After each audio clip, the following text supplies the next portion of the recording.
Hey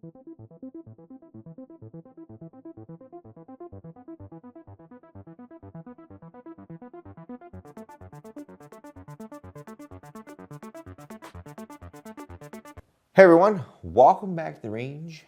My name is Matt, also known as the king of 5.7x28mm, and you guessed it, we have a 5.7x28mm test to do today. This is from Vanguard Outfitters. This is their monumental 36 grain GPM hollow point. Let's throw him on the table and talk about what we're going to do today. In full transparency, Charles over at Vanguard Outfitters sent us some of his 5.7 as well as some of his 4.6 HK loads to do some various testing on. We're going to collect velocity in just the three basic categories today, our pistol, PDW, SBR, and our carbine barrel length, because I have so few of these for testing.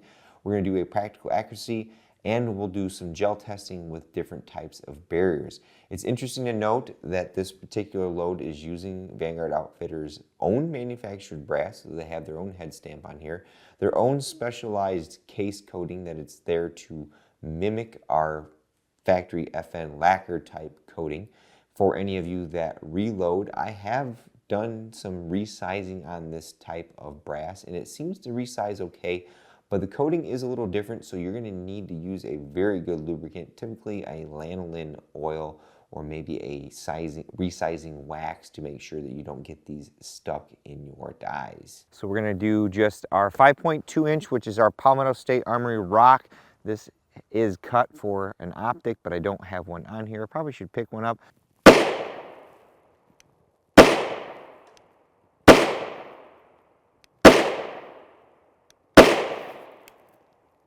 And now for a newbie for 2023. This is from Panzer Arms or AR57 Center. I've been told it's new management, new production facility, same company. Not sure what that all means, but this particular upper is the, I think, 12 or 12.5 inch. It feeds from our PS90 magazines up top right here.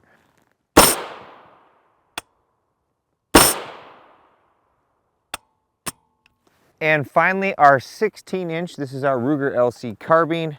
I'm not sure why this particular bullet design, or maybe brass doesn't like that AR57. It seemed to eat the American Eagle TMJ just fine. Loaded in here just fine too.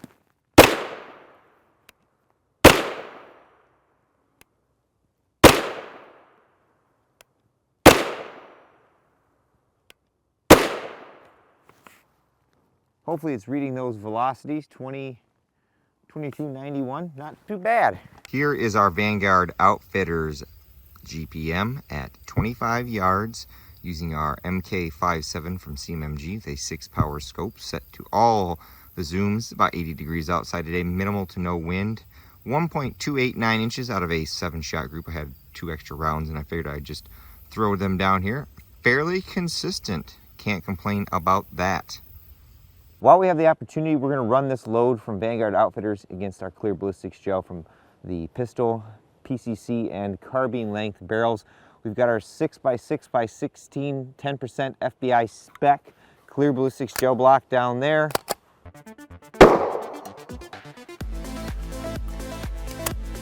Very, very good velocity off that guy.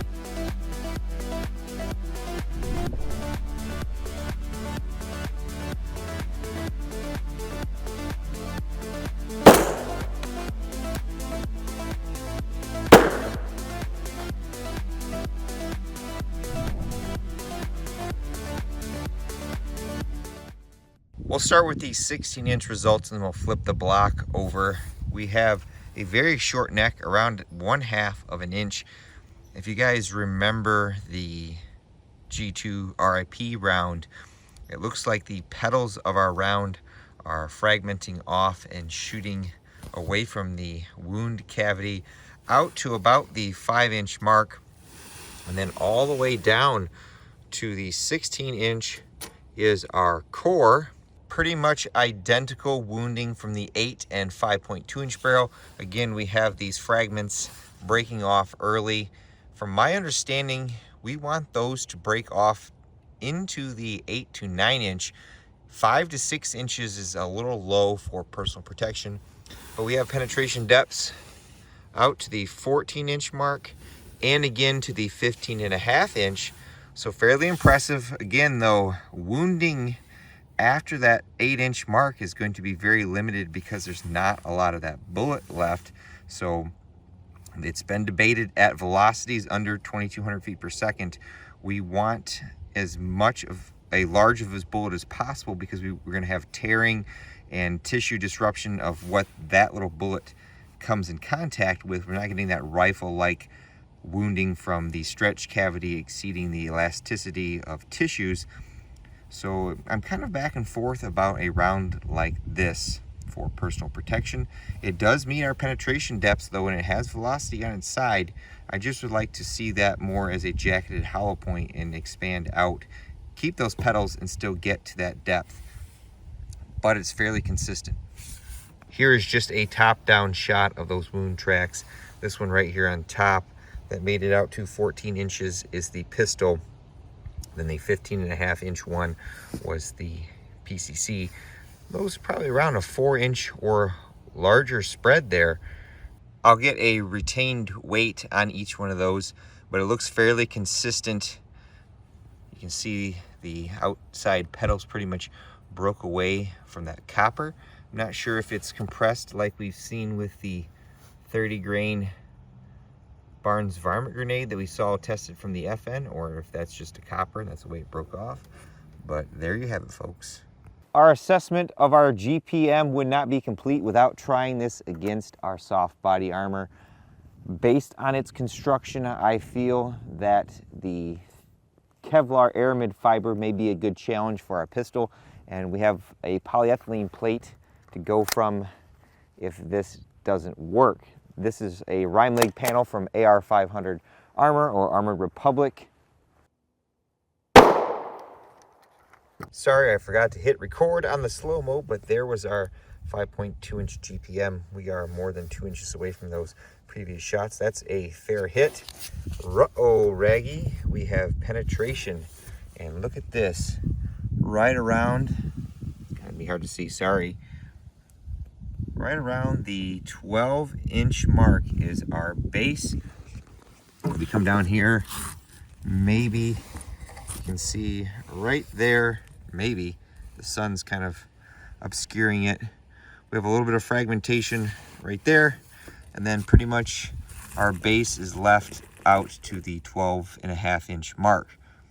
Ideal wounding? No, but you just got soft armor penetration from the pistol. Sorry that the sun is obscuring things, but here's our wound track right here, and there is our recovered projectile. Actually base first, so it did tumble at one point. Looks like it actually folded that nose over and broke off just a little tiny piece of it. Very, very interesting. We've replaced our aramid fiber panel with a 100% pure polyethylene panel. This is the Razor line from Stealth Armor Systems. Al builds really nice stuff. We'll start with the 8-inch barrel here. Solid hit on that panel.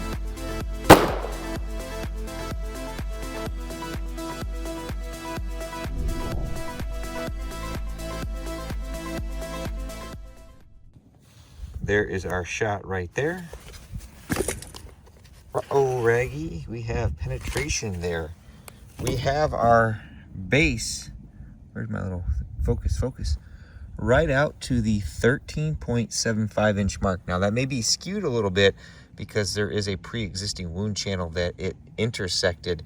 Again, I don't have a lot of money to keep buying blocks, and I need to melt some of these. So I'm mainly just interested in what it will penetrate soft armor wise. So we're just using the gel as a backer. Otherwise I get my clay briefcase out, and then we don't really have any idea of how far it goes after it. Well, folks, if I had to place our GPM in a list of preferred self-defense personal protection rounds, I would place it right where we do our Protector 1 or R&R Weapon Systems R37X. We're meeting our penetration depths and we're getting some good terminal effect. But in my opinion, this round was originally designed to compete with the gold dot from the 2020 review that I did, and I feel that design is superior. We have good weight retention, a bonded bullet, so it's going to do good against our barriers, and it had excellent expansion. Now on the flip side, this, in my opinion, is superior to the new 4-pedal design, at least out of the pistols that Speer released. That particular bullet is not giving us very good expansion at all. Pretty much it acts like SS-197, where it opens up just a little bit and we get to the penetration depths, but terminal effect is very, very low because they also slowed the bullet down. So if you were looking at a 2022 or newer gold dot, I would take our Vanguard Outfitters GPM over this. Now, because there's a wide array of 5.7 guns available and Vanguard Outfitters is using their own brass with their own coating, you should always run some of this in your gun to ensure reliability. Now, you can't run hundreds and hundreds of rounds through it. I mean, you should, but it gets very expensive. But you want to run at least a couple magazines through your gun to make sure that it does reliably cycle. And if you do prefer something that has better accuracy and precision, that is something you should actually measure. Generally, in the past, I've never done it because I've always had a limited amount of 5.7, but going forward, if we do any more ballistic reviews of any new 5.7 rounds, we're going to make sure we have enough to do accuracy testing, at least out of the pistol, 8-inch and 16-inch. With all that being said, it's time for me to get the heck out of here, but at the end of all my videos, I take a moment to thank all those who help make these possible, because there's a lot that goes into them. Number one is my Patreon Subscribe Star and YouTube channel memberships. I have a link in the description below. Got to slow down, just like other various content creators, and there's affiliate links or commission-based tracking links in there that basically earn me a sales commission, and I put those back in the channel by buying gel blocks or different types of materials. Number two is Charles over at Vanguard Outfitters, who in full transparency sent us that GPM to review with no strings attached. Number three is all the various armor manufacturers that we used in our testing, from Armor Republic, RMA Defense, and Stealth Armor Systems. And of course, number four is you all for watching. Until next time, I'll catch you at the range.